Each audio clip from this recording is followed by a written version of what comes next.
Day 8-19 cross court life ఇవాళ welder మన రంగంలో పని మొదలు పెట్టేశాడు. 4x4 రాడ్స్ కి 10x10 ప్లేట్స్ వెల్డింగ్ చేసి పక్కన పెట్టాడు. చూస్తూ టైం వేస్ట్ చేస్తున్నా అనిపించి రాడ్ పెయింట్ కొడదామని పెయింట్ డబ్బా తెచ్చేసా.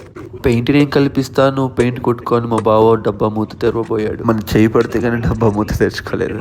కొడుతూ కొడుతూ ఒక రోజు గడిచిపోయింది. మరుసటి రోజు మళ్ళీ ఇదే పండేంట్రో బాబు అని చెప్పి గుంతల్లో నుంచి నీళ్లు బయటికి తీసి వేస్తున్నారే అన్నవాళ్ళు. అయ్యో అనిపించింది. కానీ ఏ మాటగా మాట చెప్పుకోవాలని అన్నవాళ్ళు సరదాగా మాట్లాడుతూ పని చేస్తున్నారు. చూడండి ఏం మాట్లాడుతున్నారు.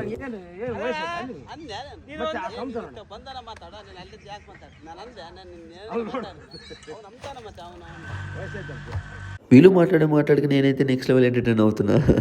మనం కొట్టిన రాడ్స్ గుంతలో నిలబడడానికి సిద్ధమైపోయి ఇలా తయారయ్యాయి. ఈ ఎండకి సోడా తాగదాం వెళ్ళి పొరపాటున నన్నారు తాగేసా. పొరపాటున ఎందుకన్నా అంటే మనోడు కలిపి నన్నారు అలా ఉంది. మరి పొరపాటుగా ఎందుకు వేస్ట్ చేయడం అని పొరపాటుగానే తాగేసా. నెక్స్ట్ డే వర్క్ లో మన సైడ్ పెద్దగా ఉండడం వల్ల అన్న వాళ్ళు ఇక్కడ కంకరాలు నింపి అక్కడికి వెళ్ళి బెడ్డింగ్ వేయాల్సి వచ్చింది. వర్కర్స్ మాత్రం చాలా అంటే చాలా కష్టపడ్డారు. మొత్తానికి ఇవాళ సగం పని ముగించుకున్నారు. 9 ఇంచెస్ బెడ్డింగ్ పడడం వల్ల నెక్స్ట్ డేకి రాడ్ నెక్స్ట్ లెవెల్ స్టాండర్డ్ ఉంది. రాడ్స్ అన్ని నిలబెట్టి బెడ్డింగ్ వేయడం ఆ రోజుతో సమాప్తమైంది. మూటలన్నీ ఎత్తుకొని వెళ్ళిపోయేది 8, 9, 10 శాలుమన్నా.